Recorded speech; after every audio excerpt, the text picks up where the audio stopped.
North ইংল্যান্ডের Preston এলাকার বাঙালিদের মধ্যে ঈদের আনন্দ ভাগাভাগি করতে প্রেস্টন জগন্নাথপুর অ্যাসোসিয়েশনের উদ্যোগে এক ঈদ গেট টুগেদারের আয়োজন করা হয় রবিবার প্রেস্টনের ইউনিটি কমিউনিটি হলে। সাধারণ সম্পাদক মৌলানা জয়নাল আবেদিনের পরিচালনায় ও আব্দুল ওয়াহিদের সভাপতিত্বে প্রধান অতিথি হিসাবে উপস্থিত ছিলেন জগন্নাথপুর উপজেলা জাতীয় পার্টির সাধারণ সম্পাদক ডাক্তার আসকির খান। আরো বক্তব্য রাখেন ডক্টর তসলিম শাকুর, ফয়েজ আহমদ ও হাজি আলতাফ আলী প্রমুখ।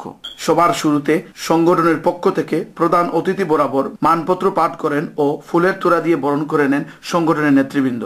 উদ্যোক্তা জয়নাল আবেদিন সবাইকে স্বাগত জানান এবং সকলের সহযোগিতা পেলে ভবিষ্যতেও আরো বড় অনুষ্ঠান উপহার দেওয়ার কথা ব্যক্ত করেন। প্রধান অতিথি তার বক্তব্যে জগন্নাথপুর উপজেলায় বর্তমান মহাজোট সরকারের বিভিন্ন উন্নয়ন কর্মকাণ্ডের বিস্তারিত তুলে ধরেন।